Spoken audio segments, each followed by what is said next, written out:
Jaya Gopi Jana Vallabha Girivaradari.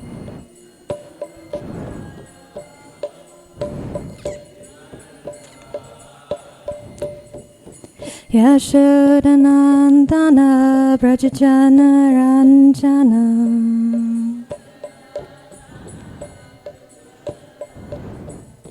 Yashodanandana Brajajana Ranjana.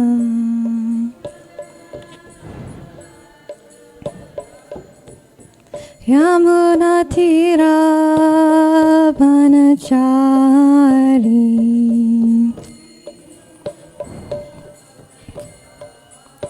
Yamuna Tira Vanachari.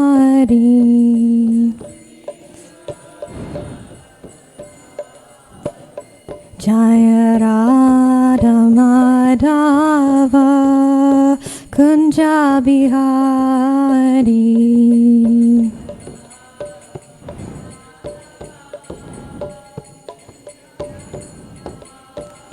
Jaya Gopi Jana Vallabha Girivaradari.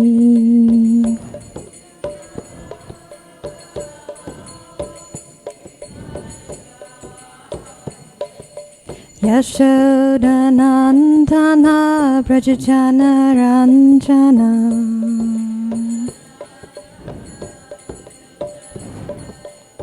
Yamuna Tira Vanachari.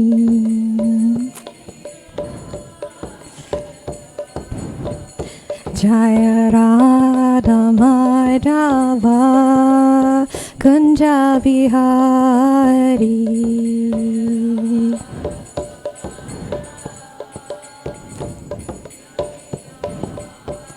Jaya Gopi Jana Vallabha Girivaradari.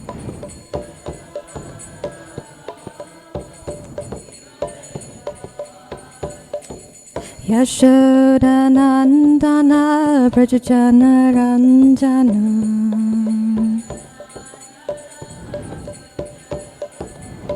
Yamuna Tira Vanachari.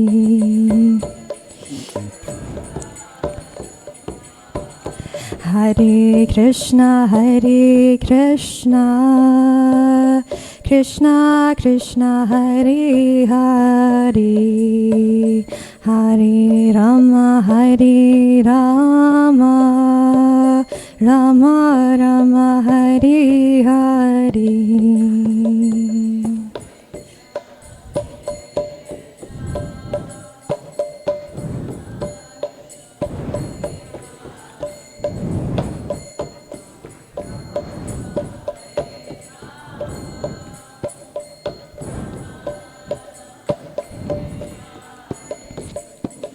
Hare Krishna, Hare Krishna, Krishna Krishna, Hare Hare, Hare Rama, Hare Rama, Rama Rama, Hare Hare.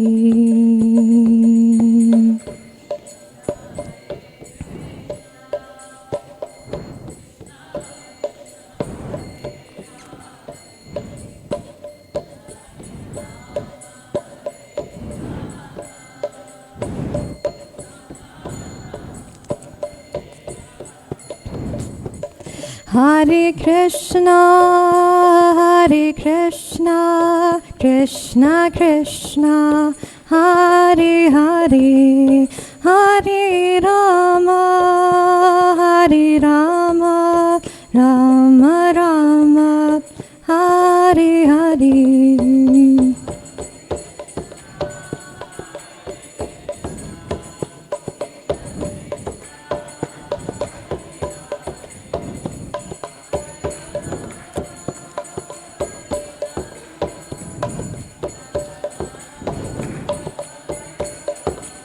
Hare Krishna, Hare Krishna, Krishna Krishna, Hare Hare, Hare Rama, Hare Rama, Rama Rama, Hare Hare.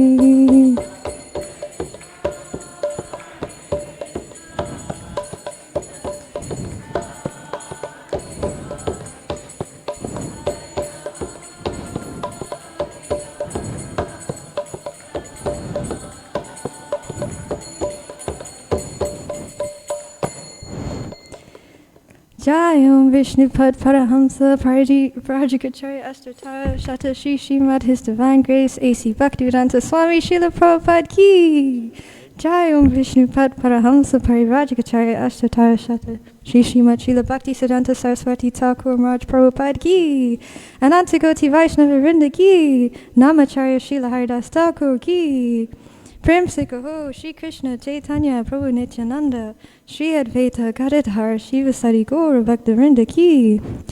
Shri Shri Radha Krishna Gop Gopinath Shamakund Radhakund Giri Govardhan Ki. Shri Vrindavan Dham Ki. Shri Mayapur Dham Ki.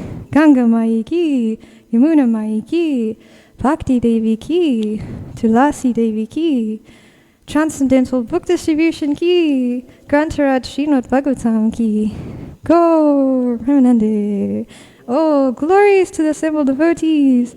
Oh, glories to the assembled devotees.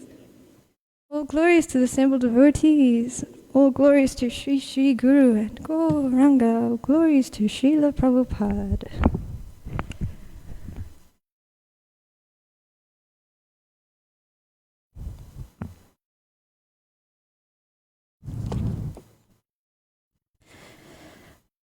Om Namo Bhagavate Vasudevaya.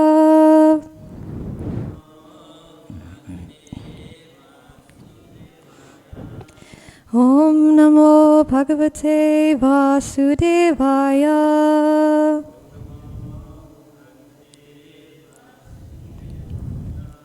Om Namo Bhagavate Vasudevaya.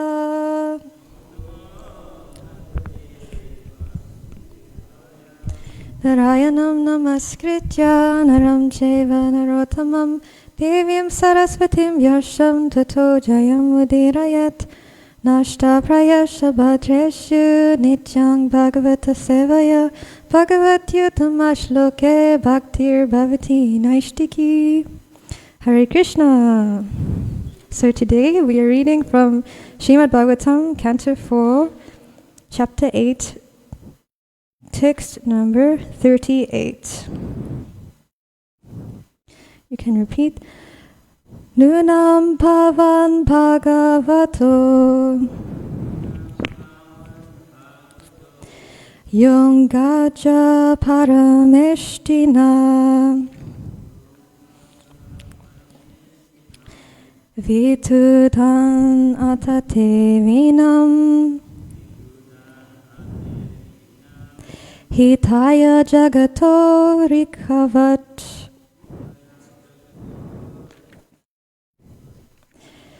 Nunam bhavan bhagavato yongacha parameshtina vitudan atate vinam hitaya jagato rikavat.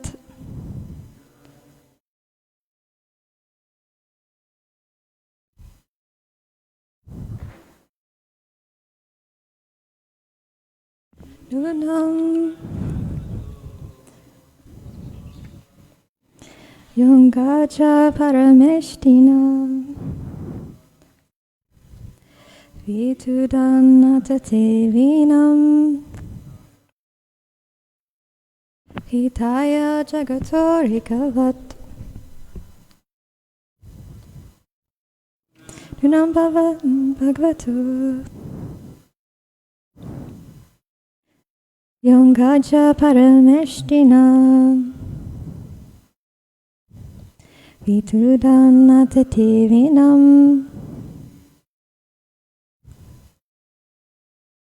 Hitaya Jagatorikavat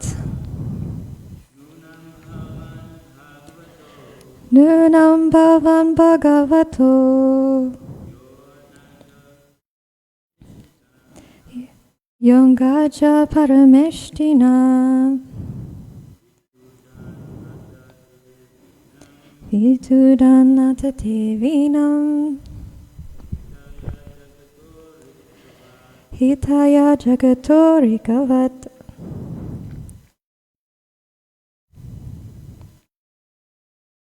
Nunam Bhavan Bhagavato Yongaja Parameshtina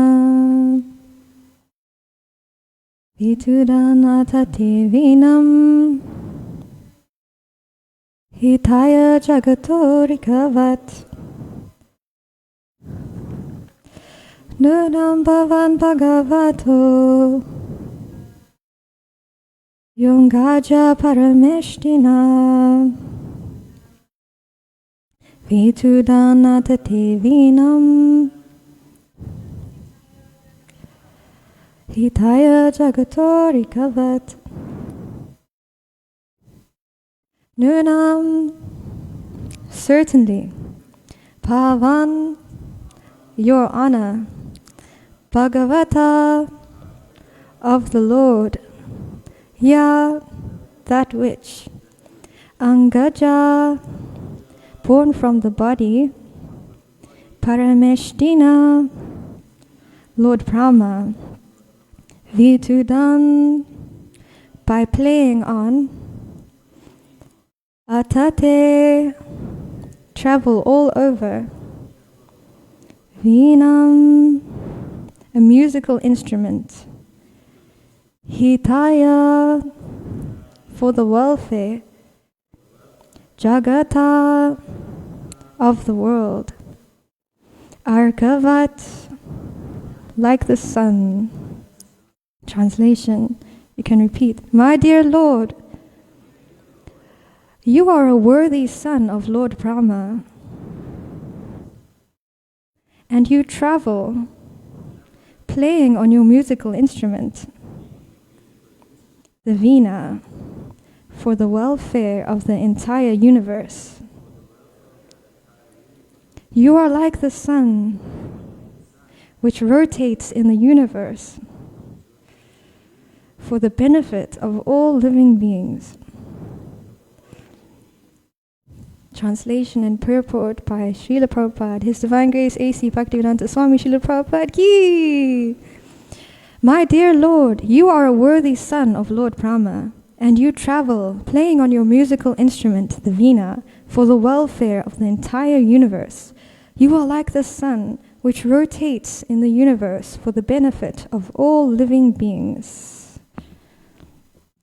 Om Jnana Timirandasya Jnananjana Shalakaya Chakshuram Militam Yena Tasmai Shri Gurave Namaha Shri Chaitanya Manobishtam Stapitam Yena Bhutale Swayam Rupa Kadamayam Dadati Swapadantikam Vandeham Shri Guru Shri Uttapada Kamalam Shri Gurun Vaishnavamscha Shri Rupam Sagrajatam Sahagana Ragunatam Vitam Tam Sajivam Sadvetam Sarvadutam Parijana Sahitam Krishna Chaitanya Devam Shri Radha Krishna Padam Sahagana Lalita Shri Vishakam Vitamscha Hey Krishna Karuna Sindhu Dina Bandhu Jagatpate Gopesha Gopika Kanta Radha Kanta Namostate Tapta Kanchana Gaurangi Radhe Vrindavaneshwari Rishabhanu Sute Devi Pranamami Hari Priye Vanchakalpa Tarubhyascha Kripa Sindhubhya Evacha Patitanam Pavanebhyo Vaishnavebhyo Namo Namaha Shri Krishna Chaitanya Prabhu Nityananda Shri Advaita Gadadhara Shivasari Gaur Bhaktivinoda Hare Krishna Krishna Krishna Hare Hare Hare Rama Rama Rama Hare Hare Namo Om Vishnu Padaya Krishna Prasthaya Bhutale Srimate Bhaktivedanta Swamini Namine Namaste Saraswati Devi Gauravani Pacharine Nirvishesha Shunyavadi Paschatya Hare Krishna. So we're at the section in Bhagavatam. Yes. Sorry. Really? Oh, okay. Sorry. Purport. Dhruva Maharaj, although a young child, expressed his hope that he might be offered the benediction of a kingdom which would exceed in opulence those of his father and grandfather. He also expressed his gladness that he had met such an exalted person as Narada, whose only concern was to illuminate the world like the sun, which rotates all over the universe only for the purpose of benefiting the inhabitants of all planets. Narada Muni travels all over the universe for the sole purpose of performing the best welfare activity for the entire universe by teaching everyone how to become a devotee of the Supreme Personality of Godhead. Thus, Dhruva Maharaj felt fully assured that Narada Muni could fulfill his desire, even though the desire was very extraordinary. The example of the sun is very significant. The sun is so kind that he distributes his sunshine everywhere without consideration. Dhruva Maharaj requested Narada Muni to be merciful to him. He pointed out that Narada travels all over the universe just for the purpose of doing good to all conditioned souls. He requested that Narada Muni show his mercy by awarding him the benefit of his particular desire. Dhruva Maharaj was strongly determined to fulfill his desire, and it was for that purpose that he had left his home and palace. Sorry. Okay. So we're at the part in Bhagavatam where Narada Muni, he's busy instructing Dhruva Maharaj, and he's explaining that he shouldn't be so much affected by the harsh words of the king's favorite wife, but rather he should just be satisfied in any condition of life. He should just go home and worry about trying to make spiritual advancement when he gets older. So he's instructing him in this way. But he's also testing him to see his reaction. And then Dhruva responds and he explains that actually, Narada, what you've said is, it's proper. The instructions you've given me, they're very good, but I cannot personally accept them. Your words, they do not touch my heart, he says. And he explains that because he has been born of a Kshatriya family, he has been affected by the harsh words by Suruchi.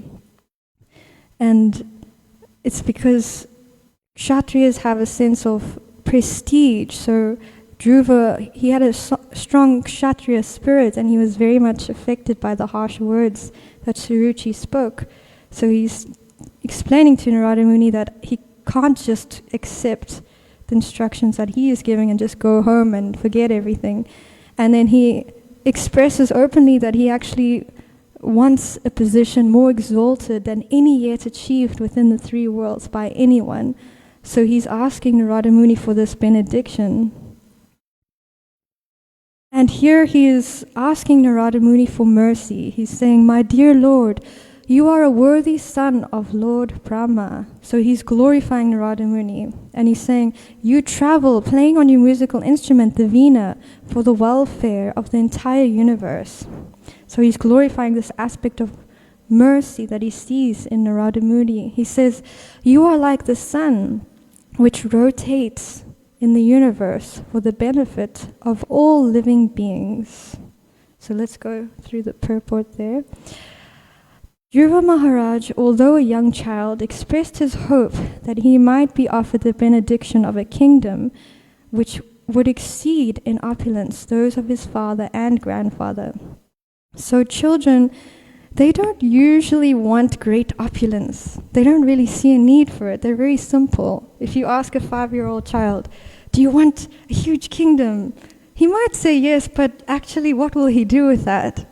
He doesn't really desire such things at that age. He wants to just play, and he has a very simple life. But here we're seeing Dhruva, even though he's such a young child, he has the strong desire for position and for a kingdom greater than his father's and greater than his grandfather's. And let's just take a look at who his father and grandfather are.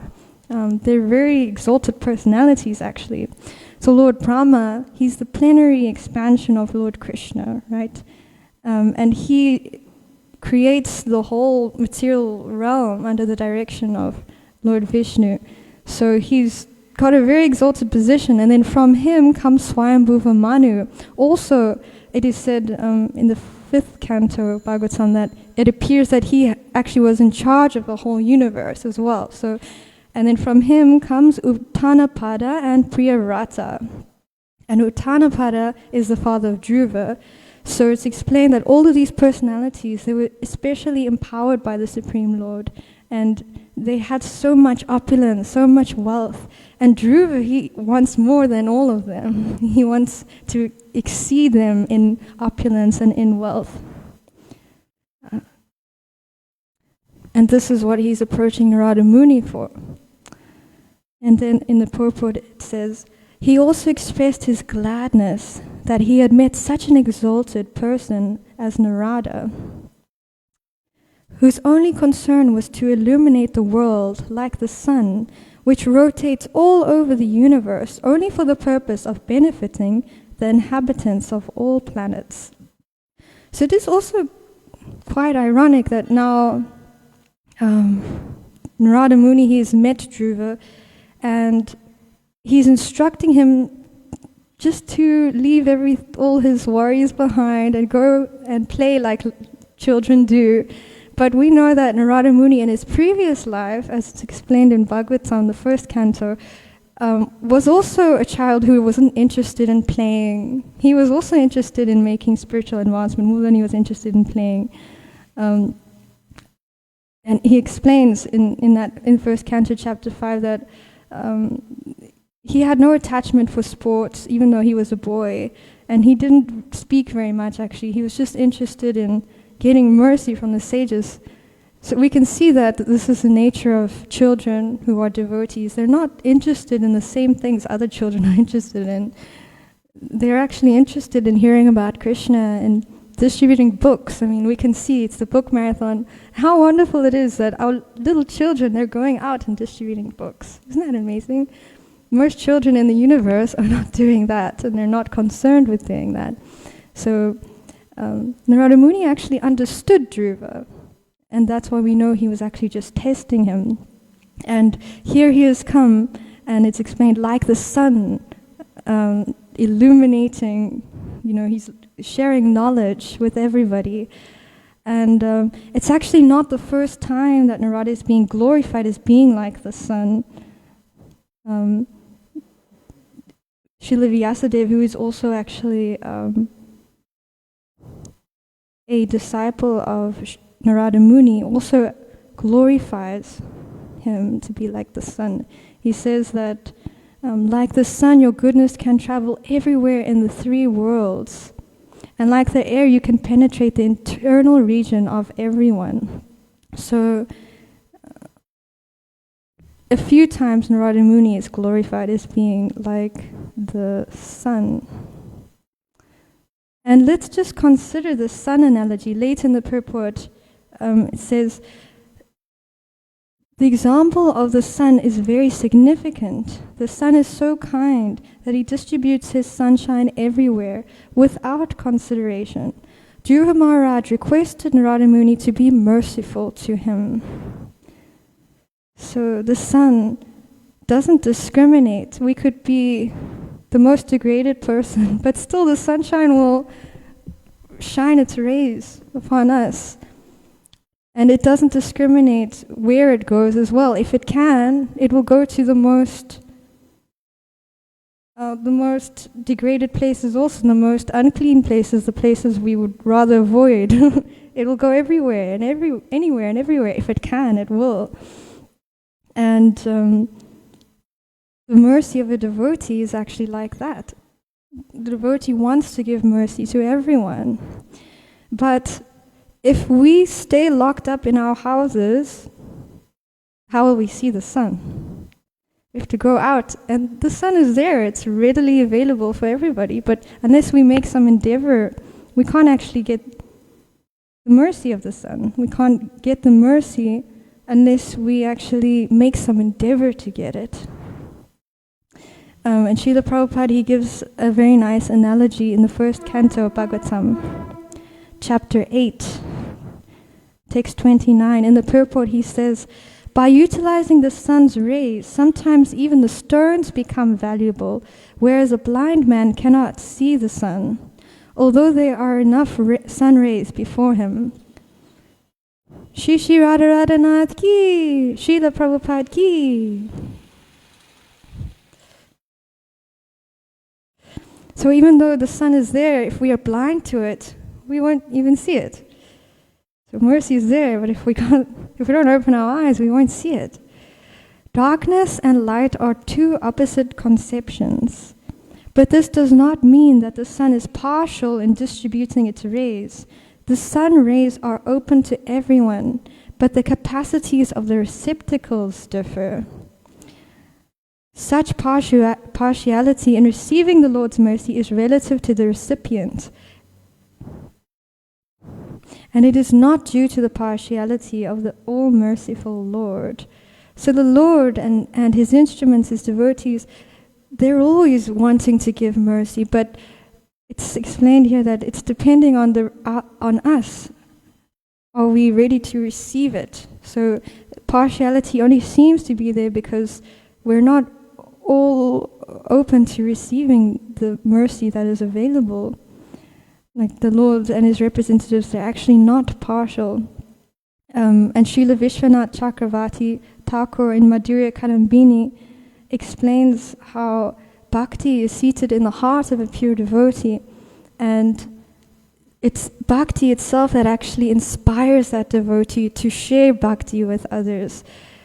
Bhakti is self-manifesting, but it's received from a person who has bhakti.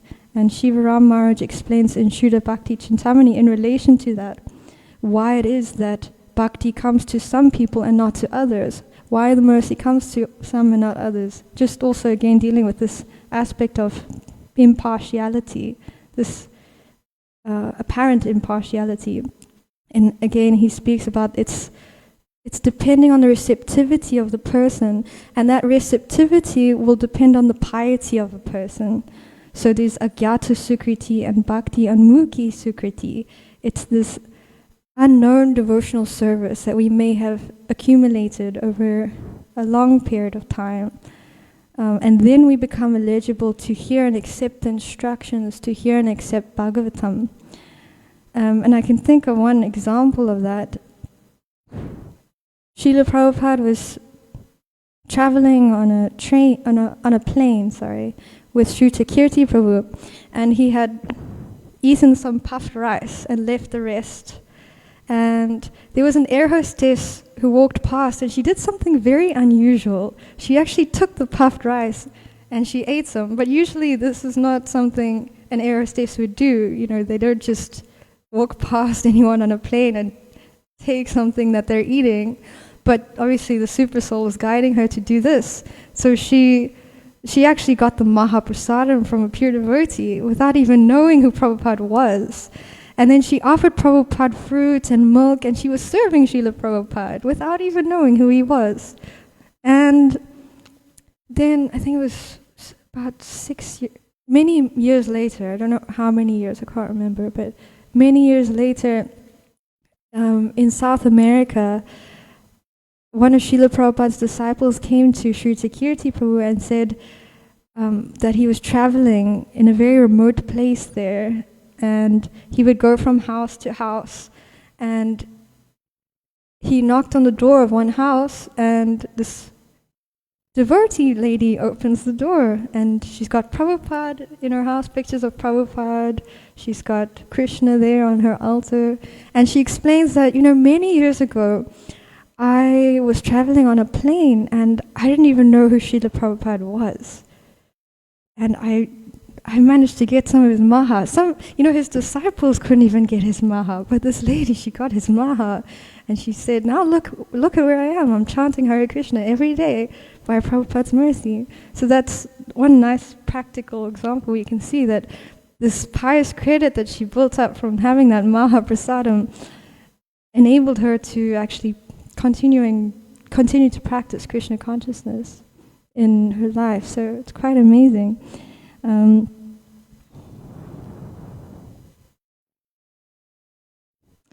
So it depends on our receptivity, but then those who are instrumental in sharing the mercy will also be more inclined or less inclined depending on our receptivity to share the mercy. And we see here Narada Muni, he's an Uttama Bhagavat. He wants to actually just share with everybody because he sees that everyone's a devotee, everyone should just get the mercy. But of course we know that Uttama has to come down to the level of Madhyam to be able to distinguish who to give the mercy to and how. And it will all be under the guidance and direction of Krishna. Okay, so then continuing in the purport, it says, Narada Muni travels all over the universe for the sole purpose of performing the best welfare activity for the entire universe by teaching everyone how to become a devotee of the Supreme Personality of Godhead. So he's traveling around glorifying the Lord, and it's explained in the first canto how as soon as he got his body as Narada Muni, his transcendental body, he started traveling throughout the whole universe. And for him, there's no restriction in terms of where he can go. Like it is explained there that even in the material world, there are different divisions, the higher planets, the middle planets, and the lower planets. So he can travel anywhere and everywhere there. And he can also travel everywhere in Vaikuntha as well. There's absolutely no restriction in terms of where he can go. And he's playing it on his instrument, the veena. And it's described that the veena is non-different from Krishna and non-different from himself. And he's just glorifying the holy name. He's just glorifying the Lord. And we know that really nice verse, Bhagavad Gita, chapter 10, text 10. Machita matkata prana bodhayanta parasparam Katayantaschamam nityam tushyanti cha ramanti cha. The thoughts of my pure devotees dwell in me, and they derive great satisfaction and bliss from always enlightening one another and conversing about me. So Narada Muni is blissfully chanting the holy names and sharing Krishna consciousness all over the whole universe. But he can't stay anywhere for very long because he was actually cursed by Daksha not to. So Daksha, remember we were reading about Daksha, it was in the 4th canto earlier on, Daksha, the father of Sati, that whole pastime takes place. So Daksha, he actually had many, many daughters, including Sati, and he had 10,000 sons, and they were meant to rule over the material realm. But the first batch of sons that he had went to perform their austerities to be able to have children, and then Narada Muni found them and inspired them all to become renunciates. So they didn't have any children. And that was their duty, but they didn't do it. So Daksha became a bit upset. He thought, no problem, I'll just have another batch of thousands of sons. So he did. And then the next thousands of sons, the same thing happened. They met Narada Muni, became renunciates. So Daksha was really upset. And he says to Narada Muni in the 6th canto, you have made me lose my sons once. And now you have again done the same inauspicious thing. Therefore you are a rascal who does not know how to behave towards others. You may travel all over the universe, but I curse you to have no residence anywhere. So for a devotee who wants to stay in one place, that may seem like a curse. But for a renunciate, it's not so bad at all, because a devotee in any case wants to travel all over the universe. Oh, Krishna.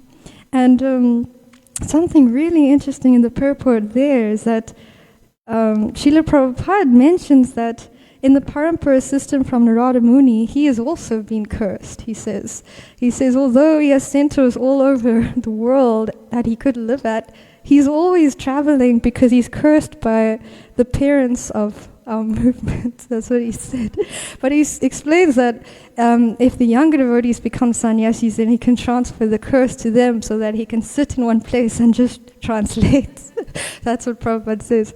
But whether a devotee is cursed to travel or not, still he's inspired to go everywhere, anywhere and everywhere, throughout the three worlds to spread Krishna consciousness. Throughout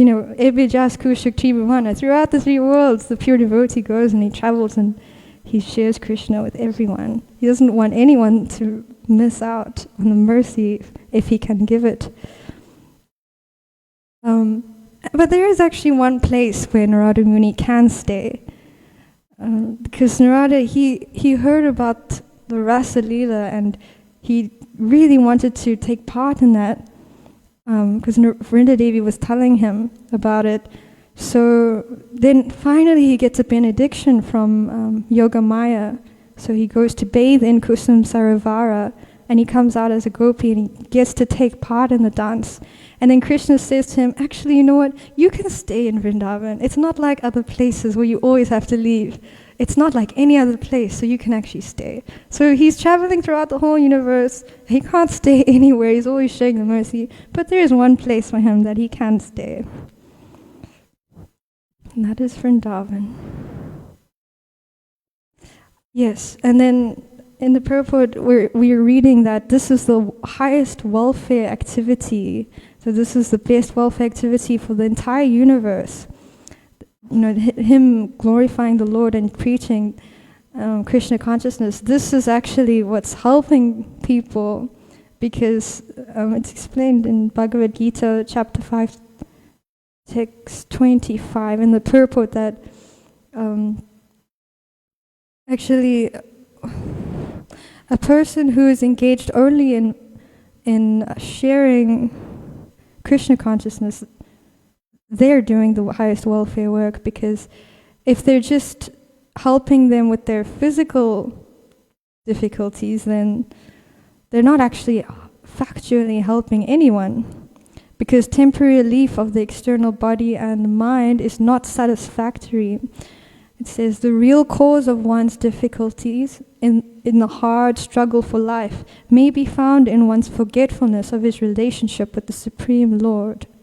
So when a devotee goes to remind everyone of that relationship, to bring them closer to Krishna, that's actually the highest welfare work. Although we have so many different programs in the world, so many different attempts to try and mitigate suffering, none of it's going to give that satisfaction that comes from practicing Krishna consciousness.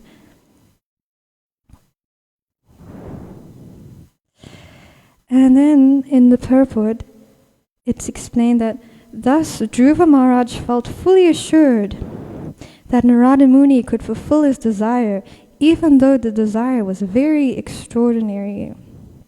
So we see that Narada Muni, he understands that by becoming a devotee, by following Narada Muni, his desire can be fulfilled. He has that understanding. So he's very intelligent. And he's also very honest about his desire. Narada Muni knew that he had this desire. He knew. It's not like he was just completely blind to it. Of course, he could understand the heart of Dhruva. It's clear that Dhruva wanted to approach the Lord for material benefit, and Narada Muni could understand that. But what's amazing is that he doesn't reject him, and we see that in the next few verses. He actually says, okay, well, if this is what you want, let's help you to see the Supreme Lord. So Narada Muni is very compassionate, he's very merciful, but he understands that as Dhruva goes along, his material desires will be mitigated. So for us, it's like that as well. I mean, we come to Krishna consciousness or come to try and practice, and our spiritual masters are so kind that they don't reject us. Although in our heart we have so many material desires.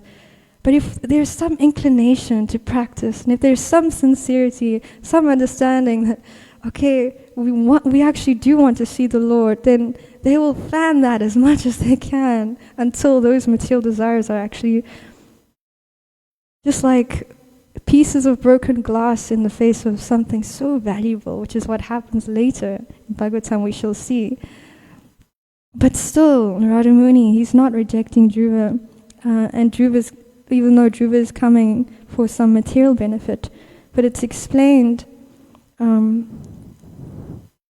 there's a verse, Akama sarva kamo va moksha kama udarati tivrena bhakti yogana yajeta purusham param. Whether one is without desire or is desirous of all fruitive results or is after liberation, one should with all efforts try to worship the Supreme Personality of Godhead for complete perfection, culminating in Krishna consciousness. So whatever it is we desire, we should always just try to approach the Lord anyway, because He will either fulfill the desire or purify the desire. And even if He does fulfill the desire, we will realize that it's not really what we want. But how sweet of Him to actually have fulfilled it, right? So Dhruva wasn't trying to be pretentious. He was completely honest. This is my desire, and I'm certain that you can fulfill my desire, so I'm approaching you. And us as well, we shouldn't try to pretend like we don't have material desires, or we shouldn't try to be pretentious. Guru can see right through us, right? He can see into our hearts. He knows what's going on in there. So my Guru Maharaj explains that first, well, he gives this analogy that if we're sick, like, okay, for example, maybe you have a headache.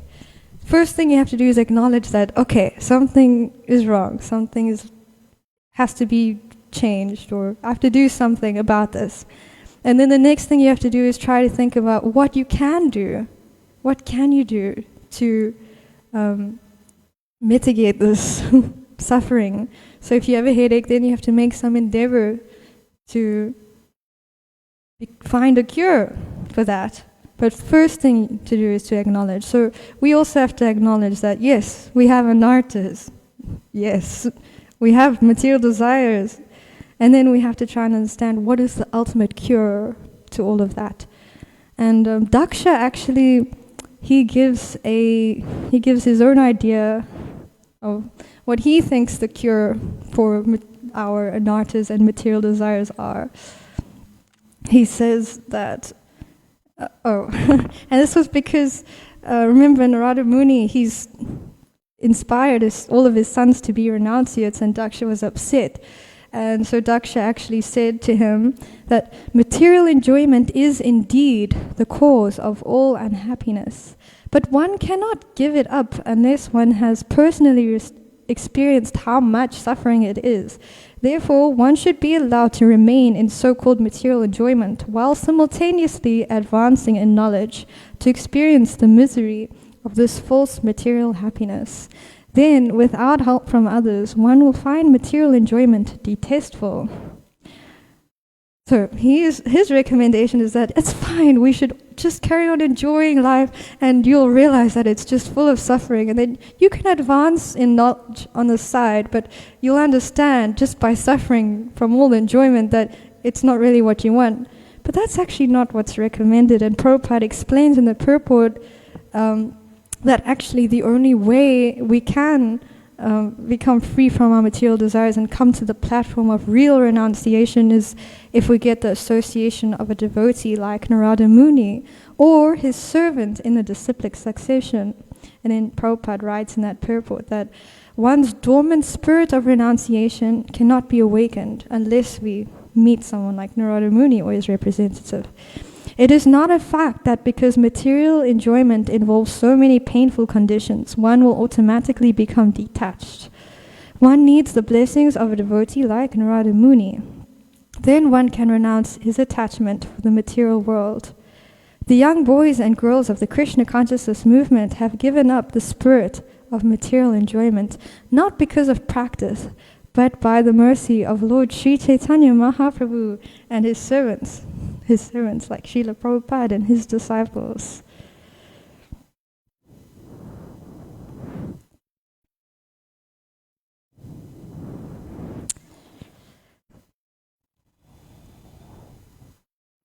Yeah, okay. So there's also this really beautiful prayer by Srila Narottam Das Thakur. It's actually Srila Prabhupada's favorite bhajan called Hari Hari Vifale.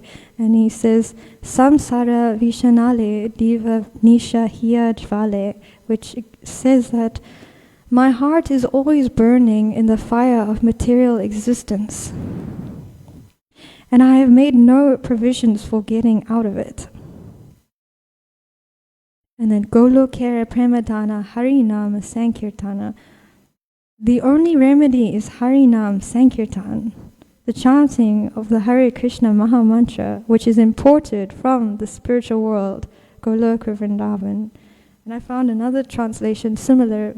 It says, the treasure of divine love in Goloka Vrindavan has descended as the congregational chanting of Lord Hari's holy names. So the ultimate cure to the ultimate problem is the chanting of the holy names of the Lord. And although Dhruva Maharaj is approaching Narada Muni and asking him for mercy for all these material benedictions to fulfill his desire, later he will see that actually what he's really looking for is just that relationship with Krishna. Okay. His Divine Grace A.C. Bhaktivedanta Swami Srila Prabhupada Ki. Are there any questions, comments, or corrections?